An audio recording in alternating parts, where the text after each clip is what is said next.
Mistress of All Evil, A Tale of the Dark Fairy by Serena Valentino. Copyright Disney Press, 2017. Chapter 25. The Odd Sister's Secret. Setting Snow's fairy tale book to the side, she opened one of her sister's spell books. As Snow looked through the Odd Sister's kitchen cabinets for teacups, she came across a beautiful deep blue one edged in metallic gold. Something about it reminded her of her childhood. She was almost certain that her mother had had teacups just like it. She almost mentioned something to Circe, but she didn't want to bother her while she was searching. "Oh, goodness! I think they really are my mother's!" Circe cried. She was becoming frantic. Something within filled her with dread, causing Circe's heart to pound so fast she thought she might faint. "Circe, are you okay? What is it?" "Did you find something?" Snow asked, concerned. "No, I'm sorry. I'm such a mess. I'm worried Maleficent is telling the truth, and it's giving me anxiety," Circe admitted. "Is there anything I can do for you? Do you need some water?" Snow's sweet voice rang out like a little bell. Circe looked at her cousin. "I'm just so overwhelmed, Snow. I honestly don't know where to begin looking in all these books. My head is spinning." Snow joined Circe on the floor. She placed her small hand on her cousin's shoulder. "You're in shock, Circe. Take a moment to breathe. Why don't you start by looking for journals, dated before you were born? You said Maleficent mentioned something about your sisters also keeping a secret of hers. Maybe you should look for journals that concern her." Circe was thankful for the suggestion. "And you wondered why you came here. Thank you." Snow smiled and brought Circe her tea. "What's on your mind, Snow?" Circe asked. Snow laughed. "Can't you tell?" Circe shook her head. "Not always. Not if I'm not listening. I do get the sense you wanted to ask me something you think might upset me. I'm wondering if you're going to wake up your sisters." Well, of course I am," Circe said, but she herself was starting to wonder if that was really a good idea. "You don't seem sure." Circe wondered if Snow was reading her thoughts. "Are my expressions that easy to read?" Snow put back the deep blue and shining gold teacup, deciding she didn't fancy being reminded of her childhood. Instead, she chose 2 cups that were black and edged in silver. "Well, if I were you, I would be feeling the same way. I'd be conflicted. Part of me would want my family back, but the other part would wonder if it was responsible to unleash them on the many kingdoms." Circe knew what she was saying was true, and of course if Maleficent was telling the truth, and I have a feeling she is, I will want answers. Answers only my mothers will have. "And you will want those answers from them directly? You don't think you will find all the answers you need in these books?" Snow brought Circe her cup of tea. As Circe started a fire in the fireplace with a wave of her hand. "I'm not sure," Circe replied, "but there's only one way to find out."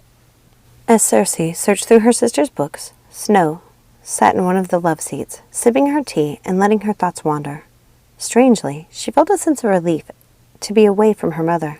She was happy to be in this house with her new friend, and happy to be on her own for the first time in her life. Ever since she was very small, Snow had been in the company of someone she had to take care of. Her father after her mother had died, her stepmother after her father had died. It had continued with the dwarfs when she was hiding from her mother, and, of course, her own children had depended upon her when they were growing up. But that had been Snow's great pleasure and not a burden. And now that her children were grown, it was her mother who always seemed to need constant assurance of Snow's love. It was true her mother protected her, sheltered her, and enchanted the lands around her so that she would always be happy. But Snow realized now, after some time away from her, that she was really the one taking care of her mother. She was always comforting her, making her feel better. Always making the old queen feel less guilty for the things she'd done to her when she was younger. It was exhausting. Circe could hear the thoughts running through Snow's mind, and she could relate.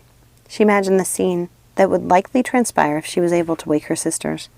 All the guilt and anguish for her part and how they ended up in the land of dreams would rain upon her. Circe sometimes forgot how angry she could be with her sisters because of the horrible things they'd done. Sometimes she forgot that her anger with them was justified. She didn't share her thoughts with Snow because she felt they already understood each other. She wondered if that would all be ruined once her sisters woke up.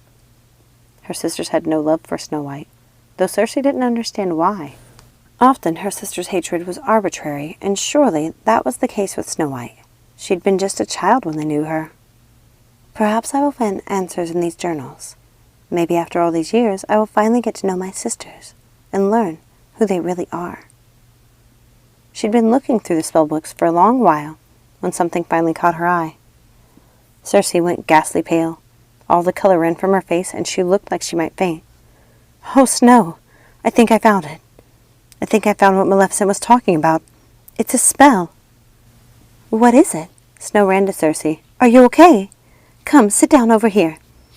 I will get you some more water. You look dreadful." Circe was in shock. "I understand now. It all makes sense. Everything. Every foul deed. My sister's mania. My powers. Everything." "What does it say?" Snow's eyes were wide. She was frightened for Circe.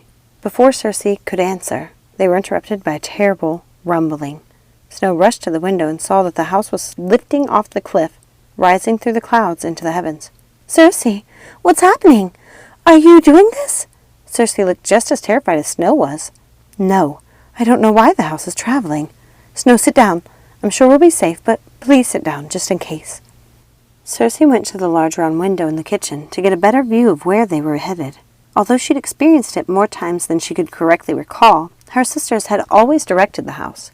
She had no idea why it was moving on its own. Snow clenched the arms of her chair tightly.